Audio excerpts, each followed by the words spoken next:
الحمد للہ والصلاة والسلام علی رسول اللہ اما بعد اعوذ باللہ من الشیطان الرجیم قل هل من شرکائکم من یبدأ الخلق ثم یعیدہ قل اللہ یبدأ الخلق ثم یعیدہ فأنا تؤفکون قل هل من شرکائکم من یہدی الی الحق قل اللہ یہدی للحق أفمن يهدي إلى الحق أحق أن يتبع أمن لا يهدي إلا أن يهدى فما لكم كيف تحكمون وما يتبع أكثرهم إلا ظنا إن الظن لا يغني من الحق شيئا إن الله عليم بما يفعلون. گرامی قدر ناظرین و سامعین و ناظرات و سامعات، قرآن مجید کے درس اور فہم کا سلسلہ اللہ کے فضل و کرم سے آج سورہ یونس کی آیت نمبر 34 تک پہنچ گیا ہے. ہم آج انشاءاللہ اس آیت پر جو ابھی آپ کے سامنے تلاوت کی گئی بات کریں گے. اس سے پہلے کی آیات میں اور ان آیات میں بھی توحید سے متعلق دلائل کا ذکر ہو رہا ہے اور شرک کا رد کیا جا رہا ہے، اور ظاہر ہے کہ قرآن مجید کا یہ سب سے اہم موضوع ہے. توحید کا اثبات اور شرک کی تردید، یہی اساس ہے، یہی جنت میں جانے کا سبب ہے، یہی جہنم سے نجات کا ذریعہ ہے. تو یہ سب سے اہم مضمون ہے. یہاں پر اللہ تعالیٰ نے فرمایا قل، اے اللہ کے نبی صلی اللہ علیہ وسلم آپ فرما دیجئے، آپ کہہ دیجئے. کیا کہہ دیجئے؟ هل من شرکائکم من یبدأ الخلق ثم یعیدہ، کیا تمہارے شریکوں میں سے، کیا ان لوگوں میں سے جن کو تم نے اللہ کا شریک بنا رکھا ہے، جن کو تم نے اللہ کے ساتھ شریک معبود ٹھہرا رکھا ہے، جن سے دعائیں مانگا کرتے ہو، جن کو مصیبتوں میں پکارا کرتے ہو، جن کے لیے چڑھاوے چڑھاتے ہو، جن کے آگے جھکتے ہو اللہ کے سوا جو تمہارے شریک ہیں، کیا کوئی ان میں ایسا ہے من یبدأ الخلق، جس نے پہلی بار پیدا کیا ہو، جس نے پہلی بار تخلیق کی ہو، تخلیق کا آغاز کیا ہو، ثم یعیدہ، کیا ان میں سے کوئی ایسا ہے جو دوبارہ پیدا کرے گا، دوبارہ پیدا کر پائے گا؟ آپ پچھلی آیات میں دیکھیں اللہ تعالیٰ نے یہ فرمایا تھا کہ اے اللہ کے نبی آپ ان سے پوچھئے، ان سے سوال کیجئے کہ تمہیں آسمانوں سے اور زمین سے رزق کون دیتا ہے. آپ ان سے پوچھئے کہ آنکھوں اور کانوں کا مالک کون ہے. آپ ان سے پوچھئے زندہ سے مردے کو اور مردے سے زندے کو کون نکالتا ہے. آپ ان سے پوچھئے اس پوری کائنات کا نظام کون چلاتا ہے. اللہ تعالیٰ نے وہاں جواب میں کہا تھا کہ جب آپ ایسا کہیں گے تو یہ کفار جواب میں کہیں گے یہ سب اللہ ہی کرتا ہے. تو جب یہ مانتے ہیں کہ ان ساری چیزوں کا کرنے والا ایک اللہ ہے، تو پھر اس اللہ تعالیٰ کو چھوڑ کر یہ کسی اور کی عبادت میں کیوں لگے ہوئے ہیں؟ جب سر جھکانے کی بات آتی ہے، جب دل کے خوف کی بات آتی ہے، محبت کی بات آتی ہے، جب لو لگانے کی بات آتی ہے، جب رکوع و سجود کی بات آتی ہے، تو پھر اس کے لیے دوسروں کو کیوں ڈھونڈنے لگتے ہیں جب مالک وہی ہے، جب اس کی ربوبیت کو یہ مانتے ہیں. اللہ تعالیٰ نے یہاں چند اور سوالات کیے. وہاں گویا یہ بتا دیا کہ یہ ساری صفات اللہ کی ہیں جو معبود برحق ہے، اور جو تمہارے معبودان باطل ہیں ان میں یہ صفات نہیں ہیں۔ اور پھر اللہ تعالیٰ نے بتایا کہ جس نے پہلی بار پیدا کیا ہے وہ وہی اللہ ہے، اور جو آئندہ تمہیں پیدا کرے گا اور جس کے سامنے تم کو آخرت میں حاضر ہونا ہے وہ وہی اللہ ہے۔ پہلی بار پیدا کیا ہے، دوبارہ پیدا کرنا اس کے لیے بہت آسان ہے، لیکن تمہارے معبود میں کوئی ایسا نہیں ہے جو ایسا کر سکے یا جس نے ایسا کیا ہو، بلکہ وہ تو خود مخلوق ہیں۔ انبیاء ہیں، اولیاء ہیں، فرشتے ہیں، جنات ہیں، مورتیاں ہیں، حیوانات ہیں، سورج و چاند ہیں، اللہ کے سوا جن کی بھی عبادت کی جاتی ہے سب مخلوق ہیں۔ انہوں نے اپنے آپ کو نہیں پیدا کیا، ان کا پیدا کرنے والا بھی اللہ ہے۔ تو اللہ ہی پہلی بار پیدا کرنے والا ہے، اللہ ہی دوبارہ تخلیق والا ہے، اور جو خالق ہے وہی ہماری عبادات کا مستحق ہے، جیسا کہ قرآن پاک کی کئی آیات میں یہ بات کہی گئی ہے۔ قرآن پاک میں جو پہلا حکم آیا ہے، یا ایھا الناس اعبدوا ربکم الذی خلقکم، اے لوگو اپنے اس مالک، اس رب، اس پروردگار کی عبادت کرو جس نے تم کو پیدا کیا ہے۔ تو جو پیدا کرنے کی طاقت رکھتا ہے، جس نے پیدا کیا ہے بالفعل، وہی تمہاری عبادت کا مستحق ہے۔ تو اللہ تعالیٰ نے یہی چیز کفار کے سامنے رکھا کہ اللہ کے نبی آپ کہیے مشرکین سے کہ جنہیں تم نے اللہ کا شریک بنا رکھا ہے، کیا انہوں نے پہلی بار پیدا کیا ہے؟ کیا انہوں نے تخلیق کی ابتدا کی ہے؟ جبکہ کوئی مثال نہیں تھی، اللہ نے بلا مثال اس کائنات کو بنایا، انسانوں کو بنایا، مخلوقات کو بنایا، اور پھر انہیں دوبارہ پیدا کرے گا۔ اور جب کوئی کسی چیز کو پیدا کرتا ہے تو اس پیدا کرنے کا ایک مقصد ہوتا ہے۔ تو اللہ تعالیٰ نے فرمایا قل اللہ، اللہ کے نبی آپ ہی جواب دے دیجئے، قل اللہ یبدأ الخلق ثم یعیدہ، کہہ دیجئے کہ اللہ تعالیٰ ہی نے پہلی بار پیدا کیا ہے اور اللہ ہی دوبارہ بھی پیدا کرے گا۔ اس لیے کہ یہ ایسی چیز ہے کہ اس کے جواب میں وہ گونگے ہو جائیں گے مشرکین، اس کا کوئی جواب نہیں اس کے سوا جو اللہ نے بتایا کہ اللہ ہی سب کا پیدا کرنے والا ہے، پہلی بار بھی اور دوبارہ بھی وہی پیدا کرے گا۔ اور جو پیدا کرتا ہے، جو کسی چیز کو بناتا ہے، وہ کسی مقصد سے بناتا ہے۔ وہ مقصد کیا ہے؟ اللہ تعالیٰ نے بتایا کہ انسان کو ہم نے کس مقصد سے بنایا، وَمَا خَلَقْتُ الْجِنَّ وَالْإِنسَ إِلَّا لِيَعْبُدُونَ، ہم نے جناتوں کو اور انسانوں کو اس لیے پیدا کیا ہے تاکہ وہ میری ہی عبادت کریں، اور اسی لیے دوبارہ پیدا کرے گا کہ وہاں اس کے نتائج آئیں گے کہ کون اللہ کا عبادت گزار تھا اور کس نے اللہ کی عبادت نہیں کی تھی، یا اللہ کی عبادت کے ساتھ کسی اور کو معبود بنا کے اللہ کے ساتھ شرک کیا تھا۔ اللہ تعالیٰ اہل ایمان کو، اہل توحید کو انعام سے نوازے گا، اور اہل کفر اور اہل شرک کو اللہ تعالیٰ سزا دے گا۔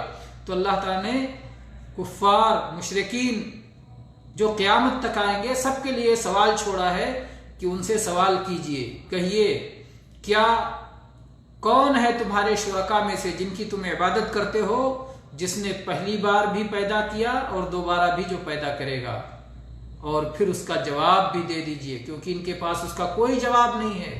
اس کا جواب اللہ نے بتایا، یہ گونگے ہیں اس کے معاملے میں، حق واضح ہے، ان کے پاس تو صرف اوہام ہیں، خیالات ہیں، تخیلات ہیں، اور باپ دادا کا راستہ ہے۔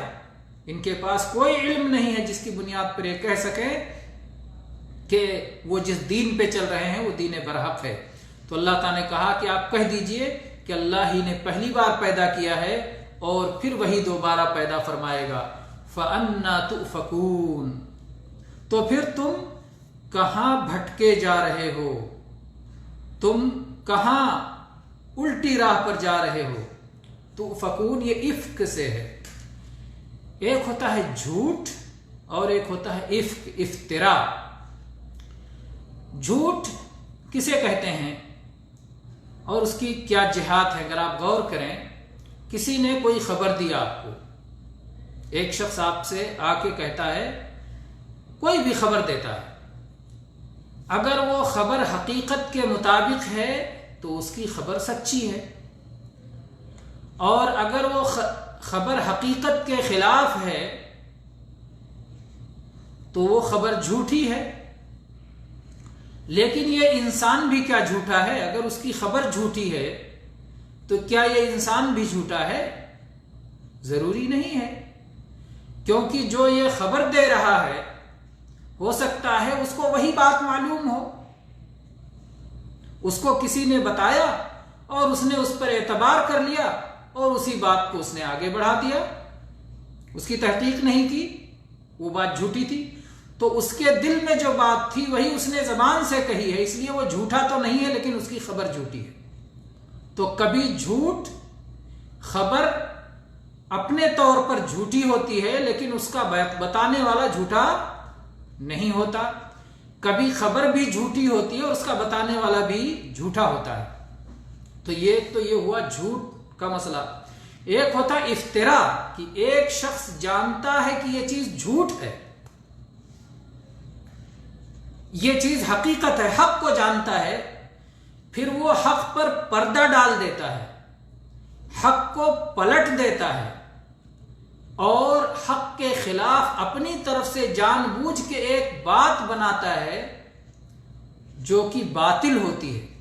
ایک باطل بات کو پھیلاتا ہے، جھوٹ کو پھیلاتا ہے حق کے مقابلے میں جان بوجھ کے. اس کو کہتے ہیں افک، اس کو کہتے ہیں افطرا، اس کو کہتے ہیں بہتان. تو یہاں اللہ تعالیٰ فرماتا ہے فَأَنَّا تُؤْفَكُونَ، تم کہاں بھٹکائے جا رہے ہو. یعنی یہ واضح حق ہے کہ پہلی بار اللہ ہی نے پیدا کیا ہے، اور یہ بھی واضح حق ہے کہ دوبارہ بھی اللہ ہی پیدا کرے گا. اور اس نے کیوں پیدا کیا ہے؟ تاکہ تم صرف اسی ایک کی عبادت کرو. یہ بات تم جانتے ہو کیونکہ یہ فطرت کی آواز ہے، اور اللہ تبارک و تعالیٰ نے یہ عہد لے کے اس دنیا میں بھیجا ہے. اللہ تعالیٰ نے کہا تھا ایسا نہ کہنا بعد میں کہ ہمیں پتہ نہیں تھا. اللہ نے سب کو چونٹیوں کی شکل میں اکٹھا کیا اور سب سے عہد لیا کہ میں تمہارا رب ہوں، میں تمہارا معبود ہوں، میری ہی عبادت کرنا. یہ نہ کہنا کہ میرے باپ دادا تو کسی اور راہ پہ چل رہے تھے، ہم بھی اسی راہ پر چلتے رہے. تو یہ فطرت کی آواز ہے. تو کیوں اس کے برخلاف تم چلے جا رہے ہو؟ کیوں حق پر پردہ ڈال رہے ہو؟ کیوں اسے پلٹ دے رہے ہو؟ کیوں اپنی طرف سے باتیں گڑھ رہے ہو؟ کیوں صرف اپنے ایک خالق کی عبادت کیوں نہیں کرتے؟ پھر اللہ تعالیٰ نے اگلی آیت میں فرمایا قل، اے اللہ کے نبی آپ ان سے ایک چیز اور کہیے، هل من شرکائکم من یہدی الی الحق، کیا تمہارے ان لوگوں میں جنہیں تم نے اللہ کا شریک بنا رکھا ہے، کیا کوئی حق کا راستہ دکھا سکتا ہے؟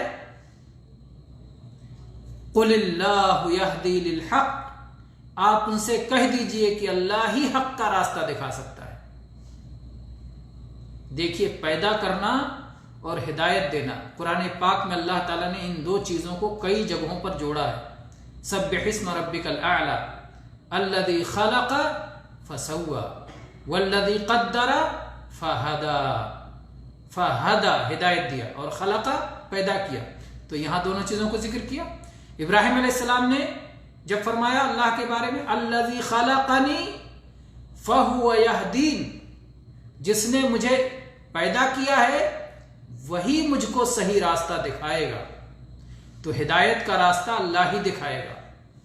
اس کو آپ اس طرح بات کو سمجھیں کہ جب اللہ تعالیٰ نے پیدا کیا ہے تو جس چیز کو اللہ نے پیدا کیا ہے وہ کس مقصد کی خاطر پیدا کیا ہے، پیدا کرنے والا ہی بتائے گا.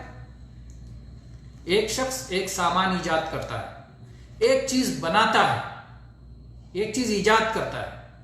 اب جس شخص نے اس کو بنایا ہے، جس شخص کی وہ کاریگری ہے، جس شخص کی صنعت ہے، وہی بتائے گا کہ اس کو کیسے استعمال کرنا ہے، یہ کس مقصد سے یہ چیز بنائی گئی ہے. جیسے جس شخص نے اسمارٹ فون بنایا، اب اسمارٹ فون کو کیسے استعمال کریں گے، اس کے مقاصد کیا ہیں، اس سے کے فوائد کیا کیا ہیں، وہ وہی بتائے گا جس نے بنایا ہے. تو جو حق بات آئے گی بنانے والے کی طرف سے آئے گی. تو جب اللہ تعالیٰ ہی نے پیدا کیا ہے تو اللہ تبارک و تعالیٰ ہی حق بتائے گا، اللہ تعالیٰ ہی راستہ دکھائے گا کہ منزل کیا ہے، مقصد کیا ہے۔ ایک چیز ہوتا ہے مقصد اور منزل، اور ایک ہوتا ہے مقصد اور منزل تک پہنچنے کا راستہ۔ تو جس شخص نے وہ منزل متعین کی ہے وہی وہ راستہ بھی زیادہ بہتر طور پہ جانتا ہے۔ تو اللہ تبارک و تعالیٰ نے انسان کو پیدا کیا ہے، ان کے پیدا کرنے کا ایک مقصد ہے اور اس مقصد تک پہنچنے کے ذرائع ہیں۔ اللہ تعالیٰ نے اسی لیے اپنے رسولوں کو بھیجا، اللہ تعالیٰ نے اسی لیے کتابیں نازل فرمائی، اللہ تعالیٰ نے اسی لیے انبیاء مبعوث فرمائے، اللہ تعالیٰ نے اسی لیے انبیاء کے وارثین علماء کا سلسلہ رکھا، اللہ کی کتابیں رکھی، آخری کتاب کو قرآن مجید کو اللہ نے قیامت تک محفوظ رکھا کہ اس سے ہدایت کا راستہ لوگ دیکھتے رہیں گے۔ تو حق کا راستہ جو دکھائے گا وہ پیدا کرنے والا ہی ہے، وہ اللہ ہی ہے۔ اور اللہ کے سوا جن لوگوں کو لوگوں نے اللہ کا شریک بنا رکھا ہے، جھوٹے معبود بنا رکھے ہیں، وہ صحیح راستہ نہیں دکھا سکتے ہیں، ان کے ہاتھ میں نہیں ہے۔ ایک ہوتا ہے راستہ دکھانا اور ایک ہوتا ہے راستہ چلانا، راستے پر چلنے کی طاقت دینا۔ ہدایت میں ہدایت ارشاد بھی ہے، ہدایت توفیق بھی ہے، ہر طرح کی ہدایت کا مالک اللہ ہی ہے، وہی ہدایت ارشاد بھی دیتا ہے اور ہدایت توفیق بھی، وہی راستہ دکھاتا بھی ہے، راستے پر چلاتا بھی ہے، منزل تک پہنچاتا بھی ہے۔ تو اللہ تعالیٰ نے فرمایا کہ کون ہے جو حق کی راہ دکھاتا ہے؟ آپ کہہ دیجئے کہ اللہ تعالیٰ ہی حق کی راہ دکھاتا اور حق پر چلاتا ہے۔ افمن یہدی الی الحق احق ان یتبع امن لا یہدی الا ان یہدی، کیا وہ شخص جو حق کی راہ دکھاتا ہے، حق پر چلاتا ہے، وہ اس لائق ہے کہ اس کی بات مانی جائے، اس کی اتباع کی جائے، یا وہ اس لائق ہے جو خود راہ نہ پا سکے جب تک کہ اسے راہ نہ دکھایا جائے؟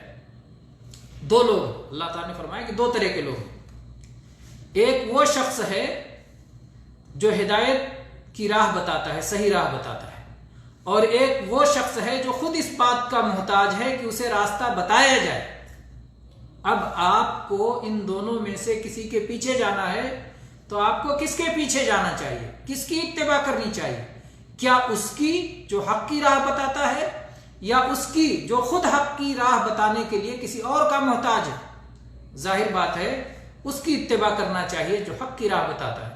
تو یہاں اللہ تعالیٰ نے بتایا کہ میں تمہارا پیدا کرنے والا اور میں تمہیں حق بتانے والا ہوں، ہر طرح کی ہدایت، چاہے وہ ہدایت وجدان ہو، چاہے وہ ہدایت عقل ہو، چاہے وہ ہدایت شرع ہو، چاہے وہ ہدایت توفیق ہو، ہر طرح کی ہدایت دینے والا اللہ ہے۔ بچہ پیدا ہوا، اس کو کہاں سے رزق ملے گا؟ وجدان۔ جانور کا بچہ پیدا ہوا، وہ بھاگ کے اپنی ماں کی چھاتی سے منہ لگا کے وہاں رزق حاصل کرتا ہے، ہدایت وجدان ہے کہ یہاں سے اسے رزق ملے گا۔ کہ ہدایت کس نے دی ہے؟ یہ اللہ نے دی ہے۔ ہدایت عقل، آدمی اپنی عقل سے بہت ساری چیزوں کو سمجھتا ہے، یہ عقل اللہ نے دی ہے، اور اس عقل کے ذریعے روشنی، عقل میں روشنی اور سمجھ بوجھ کی طاقت اللہ نے دی ہے۔ اور پھر وجدان میں غلطی ہوتی ہے تو عقل اس کی اصلاح کرتا ہے، اور عقل میں غلطی ہوتی ہے تو شریعت اس کے لیے اللہ نے وحی نازل کی، ہدایت وحی آسمان سے انبیاء لے کر کے آئے کہ عقل کی غلطی کو وحی کے ذریعے سے سدھارا جائے۔ تو اللہ تعالیٰ نے ہدایت کے بہت سارے ذرائع رکھے ہیں، تو اللہ تعالیٰ ہی ہر طرح کی ہدایت دینے والا ہے، اسی کی پیروی کرنی چاہیے، اسی کی اتباع کرنی چاہیے، اس کے بھیجے ہوئے رسولوں کی بات ماننی چاہیے، تاکہ ہم جنت کی راہ پا سکیں اور جہنم سے بچ سکیں۔ تو اللہ نے فرمایا کہ دو لوگ ہیں، سمجھو، سمجھانے کے لیے اللہ نے کیسے کیسے حق بات کو سمجھایا ہے کہ دو لوگ ہیں تمہارے سامنے، ایک شخص وہ ہے جو حق کی راہ بتاتا ہے، اور ایک شخص وہ ہے جو حق کی راہ پر بتائے بغیر چل بھی نہیں سکتا۔ جیسے جناتوں کی، فرشتوں کی، انسانوں کی، اولیاء کی، جن کی بھی عبادت کی جاتی ہے، یا مورتیوں کی، ان کو اگر ایک جگہ سے دوسری جگہ جانا ہو تو راستہ کون دکھاتا ہے؟ ان کو اللہ راستہ دکھاتا ہے۔ اور جو مورتیاں وغیرہ ہیں ان کو تو ان کے پوجنے والے ہی ایک جگہ سے اٹھا کے دوسری جگہ لے جاتے ہیں، وہ تو چل ہی نہیں سکتے، خود نہ راستہ نہ منزل جانتے ہیں نہ راستہ جانتے ہیں، وہ خود محتاج ہیں کہ انہیں کوئی راستہ بتائے، بلکہ انہیں کوئی لے کے چلے پہنچائے۔ تو وہ اس لائق کہاں ہیں کہ ان کی عبادت کی جائے، ان کی پیروی کی جائے۔ امن لا یہدی، کیا وہ جو خود ہدایت نہیں پا سکتا، خود راہ نہیں چل سکتا، الا یہدا، مگر اس کو چلایا جائے۔ فما لکم، تمہیں کیا ہو گیا ہے؟ کیف تحکمون، تم کیسے فیصلہ کرتے ہو؟ اللہ نے فیصلہ کرنے کے لیے تمہیں کان دیا ہے، آنکھ دیا ہے، دل دماغ دیا ہے کہ سوچ بوجھ کر کے، سوچ سمجھ کر کے فیصلہ کرو، تو تم کیسے فیصلہ کرتے ہو؟ تو ایک تو یہ پورا دونوں ایک ہی بات ہے، فما لکم کیف تحکمون، تمہیں کیا ہو گیا ہے، تم کیسا فیصلہ کرتے ہو۔ اور اس میں دو جملے بھی ہو سکتے ہیں، فما لکم، تمہارے لیے کیا ہے، یعنی تمہارا کیا نفع ہے ان مورتیوں کو پوج کر کے، قبروں کی پہ زندہ مردہ انسانوں کو پوج کر کے، جناتوں کو پوج کر کے، فرشتوں کی یہ بات، تمہیں کیا ملنے والا ہے؟ فما لکم، تمہارے لیے کیا ہے، تمہیں کیا ملنے والا ہے؟ اس سے کچھ نہیں ملنے والا، صرف تھکاوٹ ملنے والی، صرف نقصان ہونے والا۔ فائدہ چاہتے ہو تو ایک اللہ کی عبادت کرو۔ فما لکم، تمہارے لیے کیا ہے، تمہیں کیا ملنے والا ہے؟ کیف تحکمون، تم کیسے فیصلہ کر رہے ہو؟ یہ سوالات ہیں، اللہ نے آپشن دیا، اختیار دیا جواب میں کہ صحیح جواب کا اختیار کرو۔ تو اگر صحیح جواب کا اختیار نہیں کر رہے ہو تو ظاہر بات ہے تمہارا فیصلہ غلط ہو رہا ہے۔ پھر اللہ تعالیٰ نے فرمایا وَمَا يَتَّبِعُ أَكْثَرُهُمْ إِلَّا ظَنًّا وَإِنَّ الظَّنَّ لَا يُغْنِي مِنَ الْحَقِّ شَيْئًا، اور ان میں سے اکثریت کا حال یہ ہے کہ صرف وہ ظن و تخمین اور وہم و گمان کے پیچھے جا رہے ہیں۔ ان الظن لا یغنی من الحق شیئا، وہم و گمان یہ حق کے مقابلے میں کچھ بھی کام نہیں آ سکتا۔ ان اللہ علیم بما یفعلون، اللہ تبارک و تعالیٰ خوب اچھی طرح جانتا ہے جو کچھ وہ کر رہے ہیں۔ اور جب اللہ تعالیٰ جانتا ہے کیا کر رہے ہیں تو پھر اللہ نے گویا ایک طرح سے وعید سنائی ہے، ڈرایا ہے کہ اس اللہ سے ڈرو جو خالق ہے، جو راستہ دکھانے والا ہے، اور اگر تم اتنا سمجھانے کے باوجود بھی حق کو قبول نہیں کرتے تو پھر تم اس کی سزا پاؤ گے۔ اللہ تبارک و تعالی ہم سب کو توحید کی سمجھ عطا فرمائے، اور اللہ تعالی ہر طرح کے شرک سے ہماری حفاظت فرمائے، اور توحید پر ثبات اور استقامت عطا فرمائے، اور اسے ہم سے قبول فرمائے، اور اس کی برکت سے جہنم سے آزاد کر کے جنت میں جگہ عطا فرمائے۔ آمین۔ وآخر دعوانا الحمد للہ رب العالمین، وصلی اللہ علی نبینا وسلم۔